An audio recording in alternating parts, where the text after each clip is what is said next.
ஹாய்ப்பா கௌதமிய செல்லக்குட்டி. So 1 to 12க்கு எல்கேஜிலேருந்து 12னே வச்சுக்கலாம். So உங்களுக்கான லீவ் இன்னிலேருந்து ஸ்டார்ட் ஆயிடுச்சுப்பா. எல்லாம் வெற்றிகரமாக எக்ஸாம்ஸாக முடிச்சிட்டிங்கன்னு நினைக்கிறேன். இல்லை ஜாலியாக இருப்பீங்கன்னு நினைக்கிறேன். நாமளும் நம்ம சேனல் நிறைய வீடியோ அப்லோட் பண்ணியிருந்தோம். இல்லை சூப்பர் எக்ஸாம் எழுதிருப்பீங்கன்னு நினைக்கிறேன்.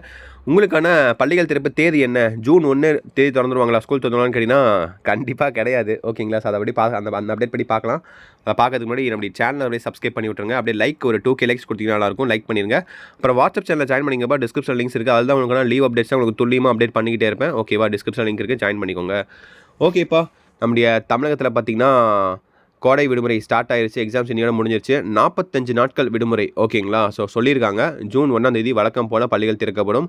அதே மாதிரி பார்த்திங்கன்னா 1 to 4 வரைக்கும் பார்த்திங்கன்னா ஜூன் 3 ஜூன் 4 இருக்கும்னு நினைக்கிறேன். அவங்களுக்கு மட்டும் எதுக்கு 3 நாள் எக்ஸ்ட்ரா லீவ் விட்டாங்கன்னு தெரில. மற்றவங்களுக்குலாம் வெயில் அடிக்காது, அவங்களுக்கு மட்டும் வெயில் அடிக்கும் போல். என்ன கணக்குன்னு தெரில இது.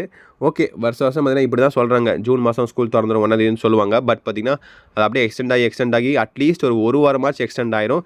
இந்த வருஷமும் அதே மாதிரி வழக்கம் போல் இப்படி தான் நடக்க போகுது. ஓகேங்களா? ஜூன் 1 சொல்லியிருக்காங்க. இப்போயே வெயிலை தாங்க முடியல. ஓகேவா? ஏப்ரல் மாதம் இப்போயே வெயிலாம் தாங்க முடியல. அந்தளவுக்கு போட்டு வெயிலை போட்டு கொளுத்திட்டு இருக்கு. இல்லை மே மாதம் பார்த்திங்கன்னா அடுத்த மாதம் அக்னி நட்சத்திரம்லாம் வந்துடும். போட்டு வெயில் போட்டு சுட்டெரிக்க போகுது. இந்த மாதிரி சமயத்தில் வெயிலின் தாக்கம் ரொம்ப நம்ம எதிர்பார்க்காத அளவுக்கு அதிகமாக இருந்துச்சுன்னா டெஃபினட்டாக சொல்கிறேன் ஜூன் 1 உங்களுக்கு பள்ளிகள் திறக்க வாய்ப்புகள் ரொம்ப கம்மி. அதுவும் இல்லாமல் இன்னொரு போனஸ் ஹாப்பி நியூஸும் இருக்குப்பா. இப்போ எலெக்ஷன் வேறு வருது. எலெக்ஷன் ரிசல்ட் வந்ததுக்கப்புறம் சப்போஸ் முதலமைச்சர்லாம் பார்த்திங்கன்னா சப்போஸ் வேறு ஆட்சி வந்துச்சுன்னா ஸோ அதை கொண்டாடுற விதமாகவே பார்த்திங்கன்னா பள்ளிகளுக்கு ஒரு வாரம் எக்ஸ்ட்ரா லீவ் விட்டாலும் விட வாய்ப்புகள் இருக்குது. ஏன்னா புது முதலமைச்சர் மாணவர்களுக்கு சாதகமாக பார்த்திங்கன்னா ஸ்கூல்ஸ் பார்த்திங்கன்னா கண்டிப்பாக லீவ் எக்ஸ்டெண்ட் பண்ணுவாங்க. ஸ்கூல் லீவ் எக்ஸ்டெண்ட் பண்ணால் அவங்க ஒரு வாரம் எக்ஸ்ட்ரா அந்த ஊரெல்லாம் இருந்துட்டு வருவாங்க, ஜாலியாக இருப்பாங்க பெற்றோர்களோட.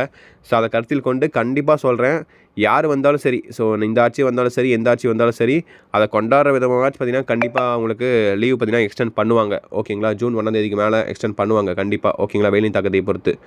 ஸோ ஓகேப்பா, இதுதான் இப்போதைக்கு நமக்கு கிடைக்கப்பட்ட தகவல். ஜாலியாக லீவை என்ஜாய் பண்ணுங்கள். எல்லோரும் பார்த்திங்கன்னா ஜாலியாக ஊருக்கு கிளம்பிடுவீங்கன்னு நினைக்கிறேன். ஸோ மொத்தம் 45 நாள் லீவில் 3 பங்காக பிரிஞ்சிருவீங்கன்னு நினைக்கிறேன். 15 நாள் பாட்டி வீட்டில், 15 நாள் கசின் வீட்டில், 15 நாள் பார்த்திங்கன்னா நம்ம ஊரில், சொந்த ஊரில். ஸோ இந்த மாதிரி தான் பிரிப்பீங்கன்னு நினைக்கிறேன்.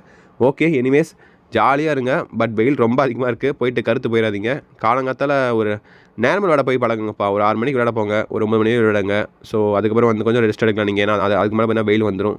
திரும்பியும் பார்த்திங்கன்னா அவுட்டோர் கேம்ஸ், இண்டோர் கேம்ஸ்லாம் விளாண்டுட்டு திரும்பி ஒரு 4 மணி 5 மணிக்கு மேலே திரும்பி விளையாடலாம் போயிட்டு. ஸோ விளாண்டுட்டு ஜாலியாக வாங்க, என்ஜாய் பண்ணுங்கள், ஜாலியாக இருங்க. ஓகேங்களா? ஸோ லீவ் ஆனது பின்னா ஒரு 45 நாள் தான். 9th ஸ்டூடெண்ட்ஸை பொறுத்த வரைக்கும் நிறைய பேருக்கு ஸ்பெஷல் கிளாஸஸ் இருக்குதுன்னு நினைக்கிறேன்ப்பா. ஸோ யாருக்கெல்லாம் ஸ்பெஷல் கிளாஸஸ் இருக்குன்னு சொல்லி கீழே கமெண்ட் பாக்ஸில் அந்த ஸ்கூல் பேர் ஊர் பேரும் கமெண்ட் பண்ணுங்கள் பார்க்கலாம். அப்போ தான் எனக்கு தெரியும் யாருக்கெல்லாம் ஸ்பெஷல் கிளாஸஸ் இருக்குது அப்படின்னு சொல்லிட்டு. ஓகேங்களா? ஸோ ஒரு ஸ்கூல் பேர் ஊர் பேர்லாம் கமெண்ட் பண்ணுங்கள். ஆஃபீஸில் பார்த்திங்கன்னா இந்த லீவ் டைமில் ஸ்கூல்ஸில் வைக்கக்கூடாது. அப்போ அதே மாதிரி வச்சாங்கன்னா கண்டிப்பாக சட்டப்படி ஒழுங்கு நடவடிக்கை எடுக்கப்படும் சொல்லி நம்முடைய அன்பில் மகேஷ் வருஷம் சொல்லுவார். பட் அந்த மாதிரி எந்த ஒரு நடவடிக்கையும் எடுக்கல. பார்க்கலாம், இந்த வருஷம் அந்த அப்டேட் எதுவும் சொல்லலை. உங்களுக்கு யாருக்கெல்லாம் ஸ்கூல் இருக்குன்னு சொல்லி கமெண்ட் பண்ணி விடுங்கப்பா. ஓகேங்களா? ஸோ ஓகேப்பா, தட்ஸ் இட் நினைக்கிறேன். லீவை ஜாலியாக என்ஜாய் பண்ணுங்கள். ஓகேங்களா? So that's it. Video end பண்ணிக்கலாம். கண்டிப்பாக அடுத்த ஒரு வீடியோவில் சந்திக்கலாம். Bye students. பை.